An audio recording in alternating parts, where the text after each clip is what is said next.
This is Rob Tebbutt for Boxing Social. Delighted to be joined today by the IBO Lightweight World Champion, Chantelle Wham Bam Cameron. How are you, Chantelle? I'm good, thank you. How are you? I'm very well, thank you. Very well. Haven't seen you for a while. What have you been up to? Went travelling, so I went around Thailand and just got a new house, so I've been really busy doing the house up. Back to it now, though. Back to the graft. So, how's things? How's training camp gone in preparation for this fight? Really well, so it's like a bit of a shorter training camp this time, but I've done all the work anyway. I feel fit, feel strong, and I feel powerful, so the work's been done and I'm ready to put on a show on Saturday. Seems like every time I sit down with you, you're not boxing the person who you're originally supposed to be boxing. Why don't you tell me a little bit about that? So I was due to box Diana Santana, and I think it was about a week, 10 days ago, her visa failed again.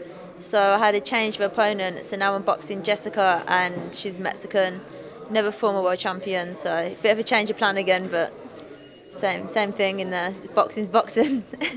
Do you get used to it? It's something I just sort of alluded to off camera. Do you get used to kind of like opponent changes? I know you're somebody you don't watch an awful lot of tape anyway, as far as I remember, but does that bother you? Do you sort of get used to it? I'm just used to it, I think, because obviously with GB, you'll turn up on a tournament and you'll never know who you're boxing, and you could have new countries having a new girl in the division. So just kind of whoever's I'm facing on the day is whoever I'm facing. So with the pros, at least I get a bit of a warning who I'm boxing. So I think I'm just used to it. It doesn't really faze me either. Different boxes, different styles. As long as I perform on the night, that's all I've got to do really. You're back at York Hall. I know that you've said to me in the past that you like York Hall because you're not travelling all around the country in the UK, and you can actually get some tickets and some people to come down. Tell me a little bit about boxing at York Hall. I love boxing in York Hall. I think it's because the venue as well. It's such a nice venue. Like the balcony, it's quite enclosed, so you hear everything. It's really noisy in there, and I just like the buzz around it. It's a nice building. I don't like the changing rooms; they're too small. But that's the only downfall. Like really small, where I literally feel like I can't move. But the whole arena is such a nice buzz to box in there. Like probably gets you going, and it's local as well. Like hour and a half from Northampton, so can get people to come and watch me, which is always a bigger boost for me as well. Having friends, family, and supporters there makes you put on a bit more of a better show, I think. Yeah, I share that sentiment because I'm just down the road in Bedford, so it's a lot easier to get to than other shows. Tell me about the rest of the card. You got your stablemates Chris Billum-Smith and Lee McGregor also boxing in, good step-ups for them. What's it like when it kind of gets round to that fight time in the gym, when you're all sort of getting close to it? What's that like? I think everybody's in the same position. It's actually quite relaxed. It's not that bad. It's quite relaxed. Everyone's making the weight, obviously. Know the fights are coming up. We're all in tough fights.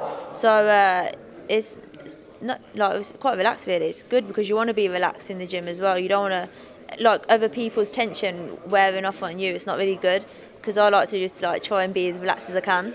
So it's a really good atmosphere. Just nice and chilled. Just get the jobs done. Tell me a little bit about your relationship with Shane, something I always ask you about because you're somebody with an extensive amateur background, and Shane is very much a pro-style coach. Watching your workouts today, he looks very happy with what you've been doing. Tell me about how you're developing under Shane McGuigan.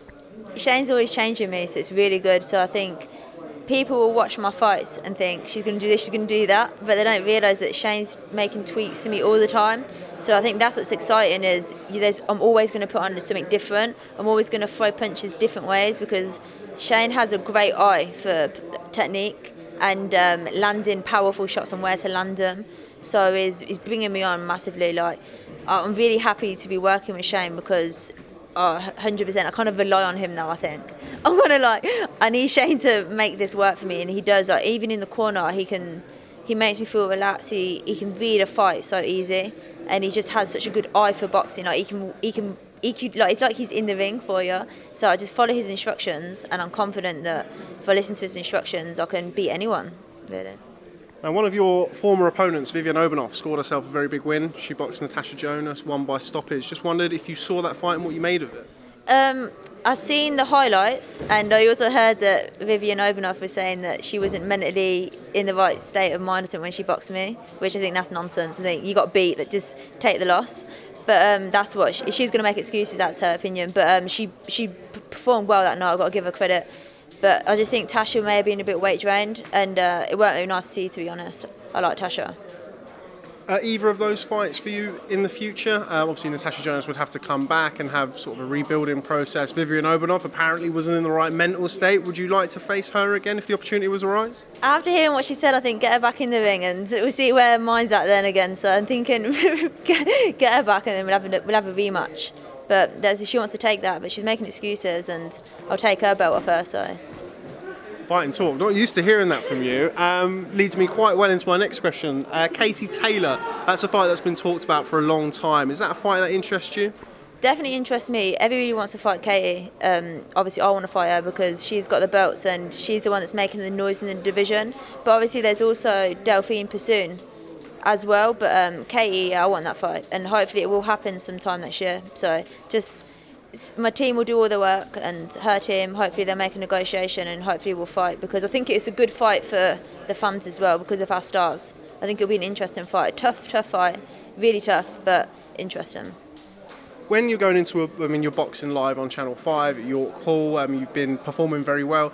Is there ever any element of you thinking, right, I have to perform, I have to produce good wins so you can get that Katie Taylor fight?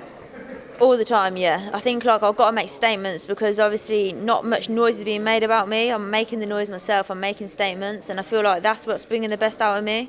Is like I'm stopping opponents that Delphine can't stop. Katie didn't stop Obenauf. So I'm making them sort of statements. So I'm stopping opponents that they haven't stopped. So that's always in the back of my mind. But I'm trying not to let that override me. I'm trying to just focus on myself. But I know I need to make statements to make the Katie fight happen because. There's not much talk about me fighting Katie, it's more other people want to see the fight. So I'm kind of trying to push my fights so that I'll make these statements where her team will think, like, this will be an interesting fight. So I do need them. I need to perform to get this fight. So. How does that fight go if you fight Katie Taylor?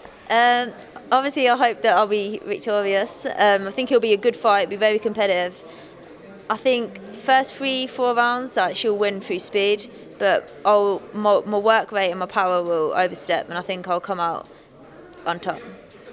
One thing that I would like to talk to you about, women's boxing's in a really good patch. One thing that has been discussed recently is kind of the 2-minute rounds. Now, I've spoken to Barry McGuigan, who is your manager, about various different things, and he says that he's not in favour of the 2-minute rounds. He would like to see 3-minute rounds. So I just wondered if you have any opinion on that. Yeah, I don't think it's fair we do 2-minute rounds because the guys do 3-minute rounds and everybody's screaming equality, equal rights, everything. So we're doing 2-minute rounds. It's not the same as the men. We're doing the exact same. We're fighting in the ring with no head guard, 8-ounce gloves if you're at that weight division, doing the rounds, the same shows and stuff. So I think we should do 3-minute rounds as well. And they're saying it's because they don't think we're strong enough and prepared or something enough to do the 3-minute rounds. But we can, and it'll bring out the best as well. I think we're better for the fans because 2-minute rounds go so fast.